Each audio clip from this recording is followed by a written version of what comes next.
Hello, cheese lovers. Welcome to a cheese course where we ruminate on what we love while we eat what stinks. In a good way. I'm your host, Adam J. Moskowitz. Those hunks are my cheesemongers, Tommy and Alex, and today our special guest is Kat Craddock, the editor-in-chief and CEO of Saveur Magazine. More cheese, more cheese. I love cheese, you love cheese. When two love cheese, we eat more cheese. I love cheese, more cheese, more cheese. Welcome to my show. How are you today? Great. How are you, Adam? Highly caffeinated. Thank you for asking. So as part of our show, I asked my guest to answer 3 questions. What cheeses do you love? What cheeses do you not love? And what would you like to learn more about cheese? And these 3 questions, as simple as they are, can tell me so much about my guest and their love for cheese. You crushed it. Your answer to what are your favorite cheeses was so impressive. You are clearly a turophile. You said things like thistle renneted, gooey little lactic guys, cheese from Corsica, and little fragile weirdos. That's how you describe cheese. Please, for my loving audience, what is a little fragile weirdo? Soft, super perishable, soft ripened cheeses, weird goat cheeses that you can only get certain times of the year, seasonal, soft ripened cow's milk cheeses like Rush Creek Reserve or Vacheron Mont d'Or. This is gonna be a good show. How did you fall in love with cheese? I mean, I grew up eating and loving and caring about cheese and caring about food and eating with my family. And I don't remember when I first fell in love with cheese, but when I went away to college, I got a job at a cheese shop. And that's where I started learning about it intensely. Where was that? Wellesley, Massachusetts, Wasix Cheese Shop. Wasix! Shout out to Brian. So you were a cheesemonger. I was, yes. So what is a cheesemonger to you? A cheesemonger is a shop girl. You know, it's somebody who sells cheese in a store and loves it and educates consumers about what that product is. I like to call a cheesemonger a food fear therapist. Tommy's my terroir tour guide. Alex is my sensory Svengali. A matchmaker, caretaker, tastemaker. I like that. You want to eat some cheese? Yeah, absolutely. Let's do that. Cheese. Let's eat cheese. Oh my gosh, thank you. What do we have here? It looks like a soft ripened cow's milk cheese. Soft ripened cow's milk? Yeah, I don't know. I think I might see, do you see some Geo? I might. Is there Geo Trickum? Is it Candida? A little bit, right? Yeah, I think I see a wrinkle. It looks like it's done a little Botox, but there is a wrinkle. It looks like there's a drizzle too, right? Maybe some balsamic? Definitely, I could smell the balsamic. Guys, what do we got? So this is Intergalactic from Perrystead Creamery out in Philadelphia, Pennsylvania. A elevation and homage to all the different European techniques. This one is coagulated with thistle rennet and lactic set, and it's funky, gooey, and almost like an Italian robiola. And pairing with it today, we have a really delicate cracker there that's in a nice like oval shape, but it's very airy and light, sort of to mimic the cheese's sort of style. Fresh strawberry, cut a little bit of that richness with a little acidity and sweetness. And then an aged balsamic, which is actually pretty special. It's aged 15 years in a variety of different barrels. The white chestnut barrels that it's finished in actually are illegal to cut down, and it takes about 100 years to really age out those tannins. So a very special balsamic vinegar on there to really improve that decadence level. Shall we eat? Yes, please. All right. I don't think I've tried a thistle renneted cheese from the United States before. No shit. Cheers. Wow. Thoughts? That's wild. I think I want more strawberry. A little more sweetness would be A nice. little bit more sweetness. That cracker is surprisingly light. Fluffy. Fluffy. Yes.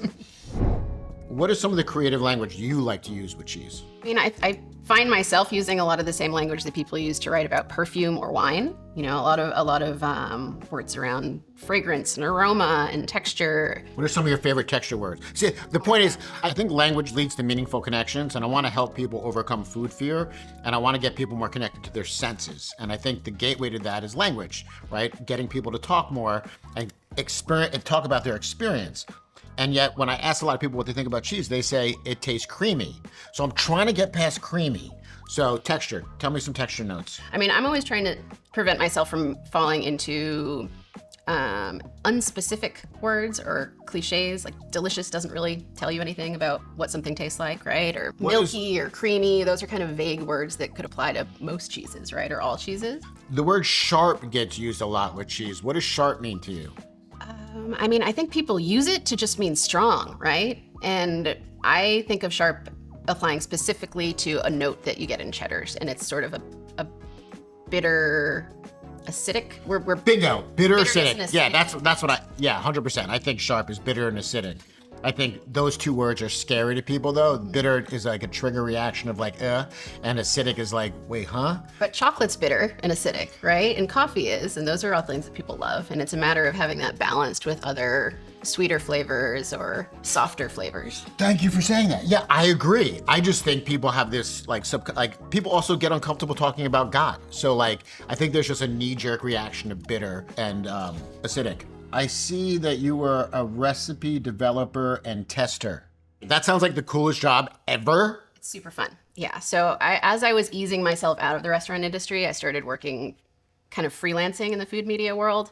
And after a year or so of testing cookbooks and doing some kind of light writing and recipe developing for different publications, I ended up getting a part-time job at Saveur in the test kitchen. So I'd work at the restaurant 5 days a week, and then on my days off, I'd go and hang out in the Saveur test kitchen, test recipes, write, develop recipes, help out with events, whatever they would let me do.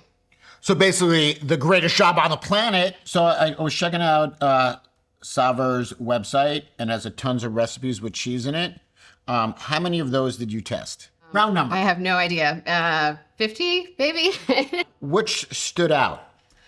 There is a very cool crab dip recipe from Patagonia that uses king crab. And gosh, I don't even remember what the cheese is in there, but it's a cheesy king crab dip. When putting cheese in a recipe, what do you think our audience should be thinking about? Well, it's good to remember that when you heat cheese, it's going to be a whole hell of a lot stronger than when you eat it right off the block. So I usually err on the side of using a milder, creamier for lack of a better word, cheese, knowing that, much more of the pungency in that cheese is going to come out once it's warmed up. And younger cheeses melt better than more aged cheeses. So if you really want that sexy cheese pull, a less aged, less dry, crumbly cheese is going to do you right. 100%, because there's more moisture in it. Want to eat another cheese? Absolutely. More cheese. Thanks. Let's eat more cheese. What do you see? I see a potato chip. So do I. Is this some sort of kimchi on top? I'm not telling you, but I think Something fermented. something fermented. What does the cheese tell you? Maybe some sort of triple cream. Yeah, I mean the bloomy rind. So we're looking at Penicillium candidum. Looking at bloomy rind. Guys, what do we got? So this is Merry Goat Round from Firefly Farms down in Maryland. Really great, lactic sort of goat cheese, mushrooms and black pepper in the flavor of it. To really up the ante on the mushroom vibe that we get from this cheese, we have a truffle potato chip. It also will give a little textural balance, that crunch. And then on the top is a daikon kimchi. So really kind of bringing the funk, the spice, and really rounding it out nicely. Kat said cool. That's a good thing. Yes. Nice work, guys. Thanks. Cheers. Cheers. Yeah, that's a lot of funk. Chip is dope. I'm not sure the kimchi works. I'm into it. You into it? Mm-hmm. Yes. I like that fermented note up on the nose Yep. and that mushroomy taste in the cheese. I think it gives it layers of different kind of forest floor notes that Did you say layers of forest floor notes? Okay, you were a baker. What's the best bread for a grilled cheese? Kind of depends on the cheese. I know that's a little bit of a cop-out. For an open-faced kind of Welsh rarebit style cheese, I like something crusty and country sourdough with big holes in it that are gonna absorb all of those drips. But for classic, American style grilled cheese, I like white bread, fluffy white bread with a fine crumb to it. There's a time and a place for Wonder Bread or a more, artisan style pain de mie, something like that. I don't usually go with a brioche. I think it's too rich and it can get kind of crumbly when it's toasted. You said Welsh rabbit? Rarebit. What is Welsh rarebit? It is open-faced toast with a cheesy, mustardy sauce poured over the top of the bread and then usually cooked under the fire until it gets bubbly and crispy and brown. That sounds delicious. Holy shit. No rarebits or rabbits were harmed in the making of that recipe. Noted. Let's eat cheese. Thank you. What are we looking at here? What are we looking at? I have no idea. So what do you see? Is that a date? A chicken liver? Can't tell. Yeah, I have no idea what that is. That is a pecan. The cheese looks like an Alpine style cheese, right? Maybe a Gruyere? Maybe. Guys, what are we looking at here? This is Schlossberger. This is the Schlossberger Alt, a cheese from Yumi that is aged in the Schlossberger caves in the Emmental Valley. Really brothy, buttery, rich, just absolutely delicious. To surprise your palate a little bit here, we have a smoked oyster. Then also on top to garnish, we have a little bit of a tomato root chip to kind of liven it up to give it a little bit of a nice earthier umami vibe. But the smoky, the sweetness of the cheese, a little bit of fruitiness there in the cheese as well is going to kind of, I hope, really just bamboozle your palate. All right, so what are your thoughts on seafood with cheese? I grew up putting grated cheese on my spaghetti and clams. My family's French, so I don't mind putting cheese and seafood together. I think maybe traditionally you wouldn't do it because the idea is if you have to put cheese over your seafood, it's because you're hiding something with your seafood. But scallops with like a creamy cheese sauce or, again, just putting grated Parmesan on top of spaghetti and clams, I'm all for it. And Schlossberger is one of my favorite cheeses. It's to me, it's as if Gruyere and Conte had a baby. Cool. I'm excited and I'm very nervous. Shall we? Let's do it. Okay. I love a brothy Alpine cheese. Oh, boy. Oh, shit. What do you taste? Really, mostly the smoke is coming through from the oyster. It doesn't taste like seafoody to me. No. A little salt forward for me. I would probably want a little starch on the bottom. Yeah. I think I might want a younger cheese. I think the kick on the Alpine's a little bit higher than I would have. I think maybe more sweeter. What's the zested stuff on top? That's the tomato? Yeah, it's a tomato chip that has been basically fried in a safflower oil. That's I like the combination. I think it might just be a matter of how much. I think a little less cheese. the texture on the oyster is like fascinating. It's not like it's like almost like jerky or something. Well, the belly has that chicken liver texture to it, though. It's a little creamier. Yeah. We're gonna keep using the word creamy. Sorry. What is creamy meat? My whole thing with creamy is like everything can't be creamy. That's true. And sometimes when I think when people say creamy, I think they might mean fudgy. Yes, I think it's closer to fudgy. Or And custardy. Pasty doesn't sound delicious, but that is getting closer to the fudgy texture. Well, I also want to break people away from words that might not seem delicious but are. I think people have come around to the word funk, and that's moving everyone in the right direction, right?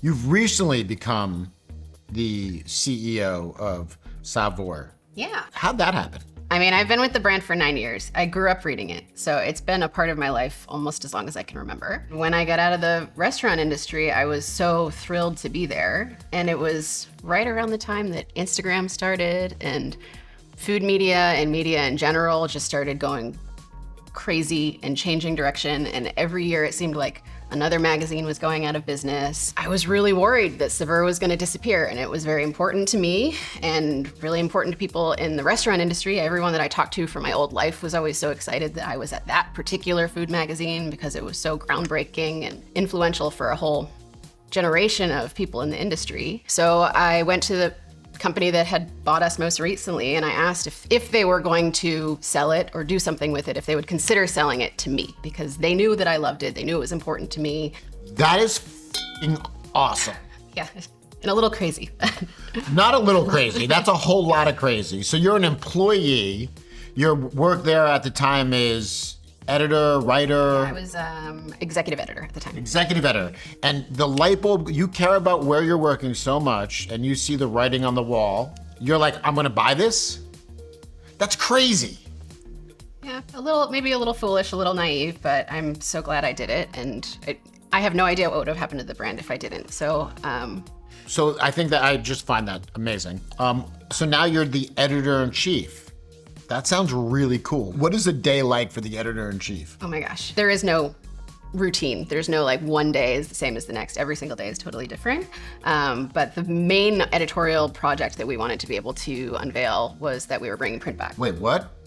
Our former owner is a digital media company, and they stopped printing while I was there during the pandemic. And all of our readers wanted it to come back into print. Everybody that was working on the brand wanted it to come back into print. So when I purchased it, that was my first goal, was we were going to bring our print magazine back. Your first goal in the new magazine that you purchased that was now digital was to go back to print. Yes. That's double crazy. Yes. So how'd it go? We're working with an art book printer in Rhode Island. So we kind of chose between a more mass market printer that we could make millions of copies if we scaled up that large, or we could go with somebody that was more sustainable, more boutique-y, that could play with the form with us a little bit more. Yep. So our printer, they print art books and vinyl record sleeves and all sorts of things. So if we wanted to think really outside of the box, they're set up to do that with us. So what are the texture notes for your paper? Don't say creamy. No, it's glossy. Is that one allowed? I think that independent magazines for a while were really leaning into that like matte paper and a very kind of soft texture, and it's beautiful, and it felt really surprising compared to the glossy magazines of the old days. But I kind of missed the glossy magazines of the old days. So I was looking for something, with some shine to it that could really make the food photography that we're running look juicy and beautiful and glistening on the page. So we ended up leaning back into glossy paper stock, a super glossy cover. Can I see? Absolutely, yeah. So this is our first issue back in print. Oh, it's got a nice weight to it. 160 pages. Wow. This is really nice. This is nice. More cheese. Let's eat more cheese. What? Is that an Époisses? I see. Yeah, I think right. So Époisses, you could kind of know right away, right? What's the tell for the Époisses? That wash rind orange smear ripen, right? Yeah, it's like Geotrick with the wash rind. Like wash rind tell is like orange basketball, and then usually the smell. Yeah, that smells like Époisses. And it looks like is that peas? Pistachios? I think it does look like pistachios. Guys, what do we got here? This is Époisses, washed in Marc de Bourgogne and still illegal to eat on public transportation in Paris. This is one of the funk masters. In fact, the only thing funkier is Mr. George Clinton himself. On the spoon there, we really wanted to incorporate both the rind and the paste.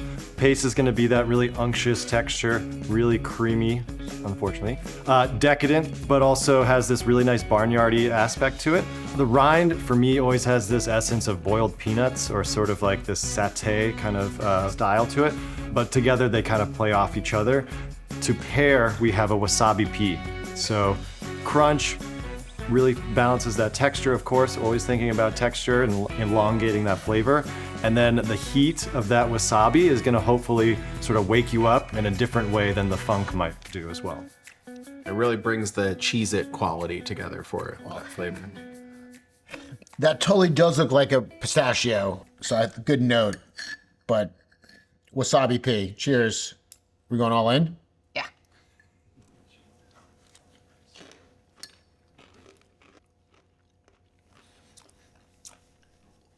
What do you think? Like wasabi has that horseradishy quality to it. Mm-hmm. And this style of cheese always sort of tastes like cruciferous vegetables to me, like cabbage and Brussels sprouts. Totally. And those sorts of vegetables have that horseradishy note to them too. And I think they play off of each other in a cool way. Super, right? That was good. Woo-hoo-hoo-hoo. Nice work, guys. Would you like to eat one you want to eat, what, more cheese? Yeah. Really? Yeah. Yeah, let's Keep go. going. More cheese. Let's eat more cheese. Cotton candy. It's either that or Insulation. Or insulation. So let's hope it's cotton candy. I don't know what Fleur that. de Maquis. Guys, what do we got? This is Fleur de Maquis. Nailed it. We heard about your love of Corsican cheeses and wanted to bring this testament to the Corsican terroir to our table today. It is completely surrounded in rosemary, juniper, and bird's eye chili. On the board there, you guys are lucky. It is not insulation. It is cotton candy. And so for this particular cheese, the counterpart that's made with raw milk in Corsica is called brind'amore, which means breath of love. And so for me, the inspiration here is really like, if the breath of love is anything, it's sweet and it's maybe a little fermented. So what we have is a champagne cotton candy. Cheers.